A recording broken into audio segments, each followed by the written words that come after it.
24절까지만 보도록 하겠습니다. 우리 이미수사님이 공독해 주시겠습니다. 내가 너희 절기들을 미워하여 멸시하며 너희 성회들을 기뻐하지 아니하나니 너희가 내게 번제나 소제를 드릴지라도 내가 받지 아니할 것이요 너희의 살찐 희생의 화목제도 내가 돌아보지 아니하리라. 내 노랫소리를 내 앞에서 그칠지어다.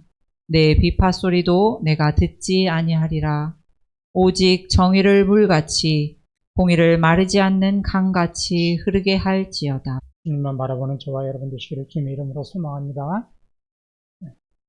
한 주간 안 뵀더니 더 아름다워지신 것 같아요.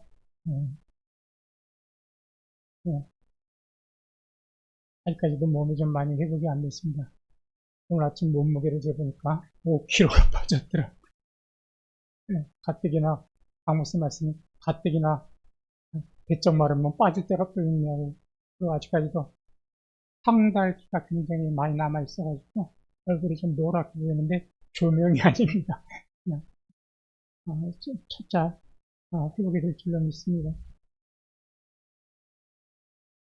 한 여론조사에 의하면 사람들이 교회 나와서 예배 드리는 데는 여러 가지 이유가 있다고 해요.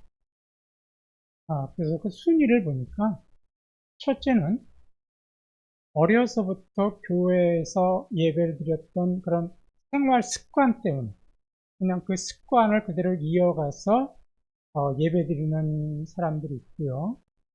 두 번째로는 자신이 좋아하는 그 목사님의 설교를 들으려고 예배 드리는 사람도 있다고 합니다. 세 번째로는 대형교회의 기독교인이라고 하면 사회로부터 좀 인정을 받을 것 같은 그런 마음을 가지고 교회 와서 예배 드리는 사람도 있고요. 또 네 번째로는 교회에 와서 예배를 드리면 마음이 위로를 받고 마음이 안정되기 때문에 예배를 드리는 사람도 있다고 합니다. 그리고 다섯 번째로는 교회에 가서 예배 드리면 자신이 원하는 것을 얻을 수 있다고 하는 그런 기대감을 가지고 와서 예배를 드리는 분도 있다고 합니다. 이것뿐이겠습니까? 이외에도 여러 가지 목적과 동기를 가지고 교회에 나와서 예배를 드리는 사람들이 있겠지요. 그러면 오늘 우리 이태국교회 성도님들은 무슨 목적과 무슨 동기를 가지고 지금 이 자리에 나오셔서 예배를 드리고 계십니까? 어떤 이유 때문에 나오셨나요? 우리가 어떤 목적과 동기를 가지고 예배를 드려야 하나님께서 기뻐하실까요? 어떻게 보면 이 질문은 기독교뿐만이 아니라 모든 종교가 가지고 있는 가장 기초적인, 원초적인 질문일 겁니다. 오늘 읽은 아모스서는 하나님이 기뻐하게 하시는 예배가 어떤 예배인가 하는 것을 이 북이스라엘 사람들의 모습을 통해서 우리에게 말씀해 줍니다. 계속 한동안 멈췄던 그 아모스서를 우리가 기억하다 보면 북이스라엘 사람들의 모습은 이런 모습이었죠. 종교적으로는 하나님과 바울을 동시에 섬겼어요. 하나님께는 수많은 예배를 드렸지만 그 모든 예배가 형식적인 예배였고 또 자기가 원하는 것을 성취하기 위한 목적의 예배를 드렸습니다. 사회적으로는 가난한 자, 연약한 자들을 억압하고 착취해서 자신의 배를 불리는, 즉 사회적인 공의와 정의는 전혀 사라져버린 그런 삶을 살았습니다. 그래서 하나님은 이런 북이스라엘 백성들을 두고 보실 수가 없어서 아모스 선지자를 통해서 심판하시겠다고 선언을 하시죠. 그런데요, 여기서 우리가 정말로 눈여겨봐야 되고 심각하게 봐야 할 것은 뭐냐면 하나님께서 심판을 선언하신 그 이스라엘 백성들이 어떤 사람이냐 하는 겁니다. 이 이스라엘 백성들은 출애굽기에 보시다시피 시내산에서 언약을 맺은 백성이에요. 하나님께 택함을 받았고 하나님의 소유가 된 백성이고 하나님의 거룩한 나라와 제사장 나라가 된 백성입니다. 하나님이 직접 선택하셨음에도 불구하고 하나님은 그들에게 눈물을 머금고 심판하시겠다라고 선언을 하십니다. 그러면 왜 하나님은 본인이 선택하신 민족임에도 불구하고 심판을 선언하실 수밖에 없었을까요? 첫 번째 이유가 18절에 나옵니다. 화 있을진저 여호와의 날을 사모하는 자여, 너희가 어찌하여 여호와의 날을 사모하느냐? 그 날은 어둠이요 빛이 아니라. 예, 이스라엘 백성들이 여호와의 날이라고 하는 그런 것에 대한 잘못된 신학을 가지고 있었기 때문에 당시에 이 북이스라엘 사람들 사이에서 아주 널리 대중적으로 퍼져 있었던 잘못된 신학이 하나 있었어요. 그게 뭐냐면 여호와의 날이 어떤 날인가 하는 신학입니다. 여호와의 날이라는 것은 이제 여호와께서 이 땅에 오시는 날이죠. 그런데 여호와께서 이 땅에 오시는 날에 그들은 어떤 생각을 했냐면 여호와의 날에 하나님께서 이 땅에 오셔서 이방 나라는 다 멸망을 시키고 북이스라엘 사람들에게는 승리를 하게 만드는 승리의 날, 행복의 날, 기쁨의 날이 될 것이다. 이렇게 믿었어요. 그래서 그들은 늘 메시아 대망 사상을 가지고 있었던 거죠. 늘 그들은 여호와 하나님께서 속히 이 땅에 오시기만을 기대하고 사모하고 살았습니다. 그런데 이런 기대가 좋은 것 같은 기대처럼 보이는데 이거는 매우 잘못된 기대요, 잘못된 신학이었습니다. 자, 요엘서 2장 11절을 보십시오. 여호와께서 그의 군대 앞에서 소리를 지르시고 그의 진영은 심히 크고 그의 명령을 행하는 자는 강하니 여호와의 날이 크고 심히 두렵도다. 당할 자가 누구이랴. 요엘 선지자가 뭐라고 이야기했냐면 아모스 선지자하고 마찬가지로 여호와의 날은 승리의 날이 아니다. 여호와의 날이 너희들에게 승리의 날인 줄 아냐? 아니다. 너희들에게 여호와께서 오시는 날은 심판과 멸망과 재앙의 날이 될 것이다. 정반대적인 말씀을 선포하신 거예요. 앞에서 말씀드린 것처럼 북이스라엘은 하나님과 우상을 동시에 섬겼잖아요. 예배를 드리긴 하지만 형식적인 예배를 드렸잖아요. 그들의 삶에서 공의와 정의는 찾아볼 수 없었잖아요. 이렇게 살면서도 그들이 왜 여호와의 날이 승리의 날이 될 것이라고 확신을 했냐면 나는 택한 백성이잖아. 이방 나라들은 택한 나라가 아니고 우리는 택한 나라고 우리는 택한 백성이기 때문에 내가 어떻게 살든지 여호와께서 이 땅에 오시면 그날은 무조건 승리의 날이요, 구원의 날이요, 축복의 날이 될 것이다. 이렇게 믿었다는 겁니다. 이게 굉장히 잘못됐다라는 거죠. 분명히 하나님께서 말씀하시기를 마지막 날에는 너희의 행위의 공적을 따라 심판하시겠다고 하지 않았어요? 그런데 살기는 개차반으로 살면서 나는 택한 민족이니까 나는 내가 어떻게 살든지 나는 구원받을 거야. 이렇게 믿었다는 겁니다. 아모스 선지자가 뭐라더니 꿈 깨라. 아니다. 여호와께서 오시면 너희 승리가 아니라 너희를 심판하고 너희를 멸망하신 날이 될 것이다. 그날이 승리의 빛으로 가득 찰 것 같니? 아니, 독수리와 멸망과 재앙으로 가득 찬 어둠으로 가득 찬 세상이 될 것이다. 이렇게 말씀한 겁니다.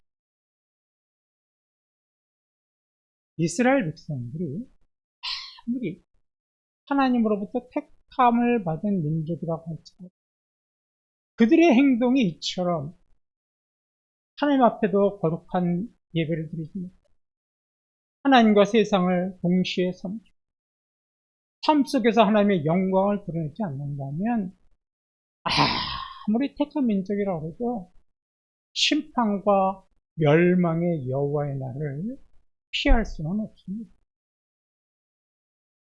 택함 받은 민족 하나라고 그것이 지나가는 거 아닙니다. 그 말씀이 19절의 말씀이에요. 마치 사람이 사자를 피하다가 곰을 만나거나 혹은 집에 들어가서 손을 벽에 대었다가 뱀에게 물림 같도다. 예, 아니, 재밌는 표현입니다. 이럴 거예요. 어떤 사람이 길을 가다가 사자를 만났어요. 그래서 죽을 힘을 다해서 아름박질을 해가지고 사자로부터 겨우 도망을 쳤습니다. 그런데 이제 좀 안전한가 보다 봤더니 바로 앞에 뭐가 나타나냐면 이번엔 곰이 나타났어요. 그래서 또 깜짝 놀라가지고 열심히 달려서 집에까지 도착을 했습니다. 곰까지 피했죠. 사자도 피하고 곰도 피했어요. 얼마나 열심히 달렸는지 숨이 그냥 헐떡헐떡거립니다. 몸이 힘드니까 벽에다가 이렇게 손을 대고 좀 숨을 고르고 있는데 그때 마침 벽에 있던 독사가 그 손을 어떻게 했다라는 거예요. 딱 물어버려가지고 죽었다는 거예요. 이게 무슨 말이에요? 여호와의 날을 피할 수가 없다라는 것을 이렇게 이야기하는 겁니다. 그래서 저와 여러분이 물론 우리가 예수 그리스도를 믿고 그의 보혈의 피로 말미암아 구원을 받았지만 우리의 행적을 따라서 마지막 날 심판을 받게 되는 것이죠. 그러나 우리가 마지막에 지옥에 떨어지는 심판은 당하지 않겠지만 우리가 그때는 우리의 행적에 따라서 어떻게 되는 겁니다. 우리가 하나님 앞에 영광의 상급을 받을 수 있고 반대로 하나님에게 무서운 책망의 소리를 들을 수 있다. 구원받았다는 것이 우리가 모든 것을 보장해 주는 것이 아니라는 것을 기억하고 우리의 삶에 있어서 늘 조심하여 우리의 삶이 여호와의 말씀에 두려움을 가지고 살아야 됩니다. 두 번째, 이스라엘이 택함을 받은 백성임에도 불구하고 심판받을 수밖에 없었던 두 번째 이유가 21절에서부터 25절에 나와요. 자, 먼저 21절을 한번 보겠습니다. 내가 너희 절기들을 미워하여 멸시하며 너희 성회들을 기뻐하지 아니하나니. 예, 이스라엘에게는 우리가 잘 알다시피 아주 중요한 3대 명절, 절기가 있었죠. 유월절, 맥추절, 초막절입니다. 자, 이 3대 절기 때는요, 이스라엘 남성들은 어느 곳에 살든지 전부 다 예루살렘으로 올라와야 했어요. 예루살렘으로 올라와서 이 절기 기간 동안에 자신의 몸을 거룩하게 하고 하나님 앞에 예배를 드리면서 하나님과 만남의 시간을 가져야 되는 겁니다. 의무예요, 의무. 이런 귀한 1년에 3번밖에 없는 이런 중요한 절기 때 드려지는 예배를 드리거든요. 그런데 놀랍게도 우리 하나님이 뭐라 그러냐면 너희들이 드려지는 그런 절기, 너희들이 드리는 그런 어떤 예배, 나는 그거 미워하고 멸시하고 기뻐하지 않을 거야. 한마디로 이스라엘 백성들이 드리는 예배를 어떻게 하시겠다는 거예요? 거부하시겠다는 거예요. 예배 차라리 드리지 말아라. 너희들 예배 받지 않겠다. 이렇게 얘기하십니다. 또 22절을 한번 보시기 바랍니다. 너희가 내게 번제나 소제를 드릴지라도 내가 받지 아니할 것이요 너희의 살진 희생의 화목제도 내가 돌아보지 아니하리라. 예, 번제, 후제, 화목제는요, 이스라엘 백성들이 드리는 가장 기본적인 제사입니다. 그런데 하나님께서는 그런 제사조차도 어떻게 해요? 돌아보지 않겠다는 거예요. 돌아보지 않겠다는 게 뭐냐면 그런 제사 내가 받지 않겠다는 겁니다. 자, 절기 때에 드려지는 예배도 받지 않다고 그랬어요. 또 하나님 앞에 바쳐지는 제사도 하나님께서 받지 않으셨다고 거부하셨어요. 자, 23절 한번 보시기 바랍니다. 내 노랫소리를 내 앞에서 그칠지어다 내 비파소리도 내가 듣지 아니하리라. 예, 여기 보면 노랫소리와 비파소리라는 게 뭐냐면 오늘 우리 찬양대가 예배 시간에 아주 은혜로운 찬양으로 하나님께 영광 돌리고 우리에게는 아주 은혜가 되는 찬양을 하지 않았습니까? 당시에 예루살렘 성전에서 예배를 드릴 때도 레위 사람들, 레위 제선 중에서도 아주 특별히 그런 어떤 찬양의 은사가 있는 사람들이 모여서 찬양대를 결성을 해서 찬양을 올려요. 여러 가지 악기를 동원해서 하나님 앞에 제사 드릴 때 찬양을 올려드립니다. 너무나 아름다운 찬양이에요. 그런데 하나님은 이 찬양도 안 받겠다라는 거예요. 찬양도 하지 말라라는 거예요. 여러분들 누가 하시는 얘기 아닙니다. 오해하지 마십시오. 찬양도 받지 않겠다는 거예요. 왜 그러냐면 너희들이 드리는 그런 찬양, 너희들이 예배 때 참석한 사람들을 감동시킬 수 있을 줄 몰라도 나한테는 소음이야, 소음, 시끄러워, 부르지 마. 이렇게 말씀하신 겁니다. 자, 절기와 성례도 거부하셔요. 제사 거부하세요. 찬양대 찬양까지도 거부하십니다. 이게 지금 시대에 와서 말하면 이런 거죠. 예배 드리지 마라. 11조, 성문, 그거 드리지 마라. 찬양대 찬양? 하지 마라. 모든 걸 다 거부하시겠다라는 거예요. 그러면 하나님은 왜 이렇게 모든 하나님께 올려드리는 예배를 다 거부하셨을까요? 분명한 게 있고요. 이스라엘 백성들이 수많은 예배를 드리고 찬양을 하고 제사를 드리고 제물을 바쳤지만 그들은 제가 앞에서 말씀드린 것처럼 예배를 드리는 동기와 목적이 매우 잘못됐기 때문에 잘못된 목적과 동기를 가지고 예배를 드리기 때문에 하나님께서는 그 예배를 받지 않겠다고 하십니다.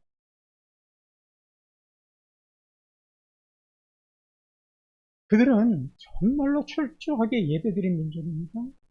때마다 시간마다 아주 철저하게 기도하고 제물을 바치고 금식했던 민족입니다.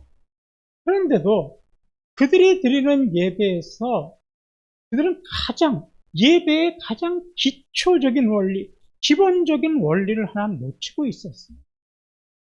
그게 뭐냐면 예배의 가장 기본적인 원리가 뭐냐면 하나님 앞에 나가서 하나님과 교제하는, 하나님을 만나서 하나님께서 무엇라고 말씀하시는지 그 음성에 귀를 기울이고 듣는 거예요. 이게 예배의 본질입니다. 하나님이 기뻐하시는 예배가 뭐냐? 예배 시간을 통해서 오늘도 하나님이 나의 삶을 통해서 원하고 바라시는 것이 무엇인가? 이거를 깨닫는 거예요. 내가 한 주간 어떻게 살아가야 되는가를 하나님께서 뭐라고 말씀하시는지를 듣는 거예요. 내가 가지고 있는 문제, 내가 가지고 있는 고민, 내가 가지고 있는 어려움에 대해서 하나님이 뭐라고 말씀하시는지, 어떻게 행동하라고 말씀하시는 건지를 귀를 기울여서 듣는 거예요. 그럼 그 음성을 들었다면 이제 어떻게 되는 거예요? 그 음성을 따라서 순종하고 한 주간을 살아야 되는 거예요. 이게 예배의 핵심이요, 예배의 본질이요, 하나님이 기뻐하시는 예배인데 이스라엘 백성들에게 이게 없었어요. 그저 그들이 드려지는 예배는 형식적인 예배요. 어떻게 하면 하나님을 이용해서 내가 행복하고 잘 살 수 있을까? 이렇게 하나님을 이용하려고 하는 예배로 변질되어 버립니다. 그러니까 하나님 그 예배 드리지 말라고 합니다.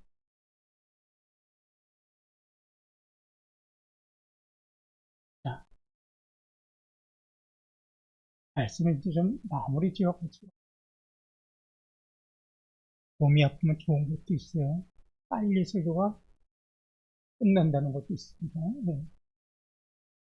여러분, 제가 지금까지 말씀드린 이스라엘 백성들의 예배의 모습을 우리 한국 교회의 모습하고 한번 비교해볼까요? 한국 교회가요, 한 주간 동안에 얼마나 많은 예배를 드리는지 아세요? 세계에서 제일 많은 예배를 드리는 교회가 한국 교회. 오늘 주일이잖아요. 주일에도 1부, 2부, 3부, 어느 교회는요, 7부 예배까지. 대단하죠? 7부 예배까지 드리는 교회도 있어요. 새벽 기도 해드려요. 수요 기도 해드려요. 철야 기도 해드려요. 특별 집회 드려요. 무슨 기도 해드려요. 셀 수 없을 정도의 예배를 드려요. 헌금도 얼마나 많이 합니까? 11절을 비롯해서 똑같이 이 헌금을 드리잖아요. 뭐 절기헌금, 특별헌금, 감성금, 목적헌금. 대형교회를 한번 보세요. 피아노, 신디사이저, 몇 천만 호가는 전자올겐, 그러다 대형교회는 수십 명으로 구성된 오케스트라. 제가 어느 교회를 동영사로 봤는데 얼음 잡아서 찬양대가 100명이 넘더라고요. 찬양대가 100명이 넘어. 수많은 찬양, 그들이요, 단복을 다 맞춰서, 찬양대 가운이 아니라 단복을 맞춰가지고 찬양을 하더라고요. 그것뿐만이 아니에요. 또 헌금 찬양 때는 유명 성악가를 초빙해가지고 그들이, 유명 성악가들이 찬양을 합니다. 정말 남북볼 것 없는 예배의 모습으로 예배를 드려요. 그런데요, 그렇게 한국교회가 예배를 드리는데요, 그 예배에는 하나님과 만남을 가지는 시간이 없다라는 거예요. 하나님과 교제하는 시간이 단 1분도 없다라는 거예요. 자, 그렇게 화려하게 예배를 드리는데 하나님과 만남이 없고 하나님과 교제가 없다면 그런 화려한 예배, 그런 화려한 예배의 구성, 예배의 기획이 무슨 소용이 있어요? 차라리 개척교회에서 목사님과 서너 명이 앉아서 피아노도 없어서 육성으로 찬양을 하면서 그 가운데서도 간절하게 부르짖는 그 예배가 더 은혜로운 예배, 하나님과 만나는 예배 아닐까요? 그러니까 많은 사람들이 대형교회 다니는 이유가 그런 것들 때문에 다녀요. 우리 교회는 오케스트라 있어요. 우리 교회는 찬양대가 100여 명이 넘어요. 우리 교회는 이번에 어떤 성악가가 와서 특성을 했어요. 그런데 이런 얘기는 자랑 안 해요. 나 이번 주에 예수님 만났어요. 나 이번 주에 주님의 음성을 들었어요. 이렇게 자랑하는 성도는 제가 한 번도 못 봤어요. 여러분 그렇게 나가서 자랑하지 마십시오. 그러면 그게 예배 드린 거예요. 자, 하나님과 만남이 없으니까 어떻게 하나님의 뜻을 깨달을 수 있겠어요? 하나님 뜻 모르는 거죠. 자, 그럼 이제 예배 끝나고 이제 한 주간 또 살아갑니다. 하나님의 뜻을 모르니까 하나님의 뜻대로 살 수가 없는 거죠. 그럼 누구 뜻대로 살아요? 자기 뜻대로 사는 거예요. 세상의 원리대로 살아가는 거예요. 그러니까 한국 교회가 세계 어느 나라보다도 많은 예배를 드리지만 거기에 비해서 점점점 사회가 아름다워지고 정의와 공의가 있어야 되는데 그렇지 않잖아요. 왜요? 하나님과 만남이 없기 때문이에요. 하나님의 음성을 듣지 못하기 때문이에요. 그리고는 또 주일이 되면 교회 와서 똑같은 예배를 드려요. 그리고 또 한동안 또 그렇게 살아요. 그러니까 마치 다람쥐 쳇바퀴 돌듯이 그런 좀 잘못된 인생을 살고 있는 거예요. 그러면서도 마음 한구석에 어떤 확신을 갖냐면 나는 구원받았으니까 주님이 다시 오시는 그날에 나는 놀라운 축복과 상급을 받을 거예요. 이게 잘못된 대중신학이라니까요. 또 이렇게 설교하는 목사님들도 있고요. 아니에요, 여러분.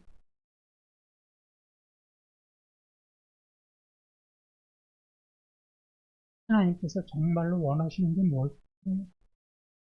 수많은 예배, 수많은 찬양대, 오케스트라, 각종 예물, 아닙니다. 예배 시간을 통해서 주님이 뭐라고 말씀하시는지 주님의 음성에 귀를 기울이는 거예요. 그리고 그 음성을 들으셨다면 한 주간을 그 음성에서 주신 말씀대로 순종하며 살아가는 모습이에요. 그게 하나님께서 원하시는 것이고 하나님이 원하시는 예배예요. 하나님께서 이스라엘 백성들에게 원하셨던 게 바로 그거예요. 그게 바로 24절의 말씀입니다. 오직 정의를 물같이 공의를 마르지 않는 강같이 흐르게 할지어다. 예, 하나님이 원하시는 예배는요. 이 예배 시간을 통해서 받은 은혜를 가지고 말씀을 가지고 한 주간 우리의 삶 속에서 이 어둠의 세상에서 죄악과 불법과 타락이 가득한 우리의 가정과 직장과 사업체와 우리의 이웃들에게서 우리 스스로가 하나님의 정의와 공의를 실현하는 것. 이게 하나님께서 저와 여러분에게 원하시는 것이고 이게 하나님께서 저와 여러분을 이 자리로 불러주신 목적과 동기가 되어야 될 줄로 믿습니다.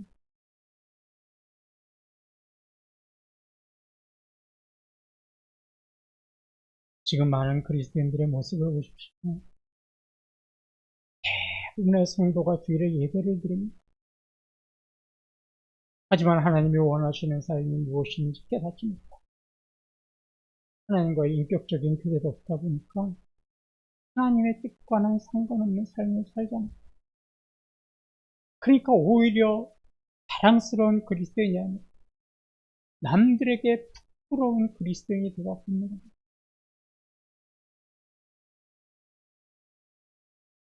말씀을 맺죠. 지금 우리가 드리는 예배는 그런 예배일까요? 하나님과 정말로 오늘도 이 한 시간 하나님의 음성에 귀를 기울이고 오늘도 부족한 죄인이지만 부족한 종을 통해서 또 아모스서를 통해서 하나님께서 주시는 작은 음성 여러분 캐치하셨나요?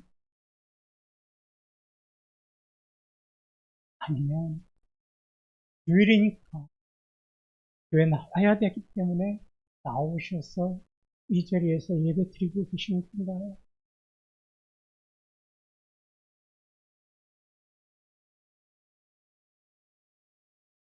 하나님의 뜻을 구하고 뜻대로 살기 위해서 오늘 예배를 드리고 계신가요? 아니면 내가 세상에서 이런 것들을 누리고 싶어서 그런 것을 얻기 위해서 기도하기 위해서 오늘 이 자리에 나와서 예배 드리시는 건가요? 유명한 토조 목사님이 이런 말씀을 하셨습니다. 예배에 실패한 그리스도인은 모든 인생에 실패한 것이다. 예배에 실패한 그리스도인은 모든 인생에 실패하는 것이다. 우리가 어떤 예배를 드리냐에 따라서 우리 살아가는 인생의 수준과 인생의 질이 결정이 된다. 우리가 어떤 예배를 드리냐에 따라서 한 주간 우리가 살아가는 모습이 극과 극으로 서로 대조가 될 수 있다고 합니다. 맞는 말씀입니다. 저는 바라기는 우리 이태원 교회와 성도님들이 정말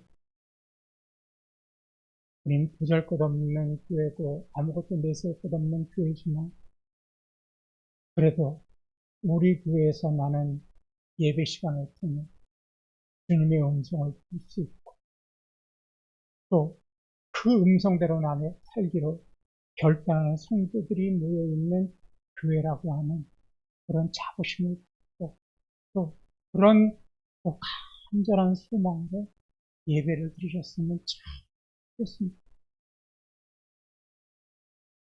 하나님은 영이시니 예배하는 자가 영과 진리로 예배할지니라.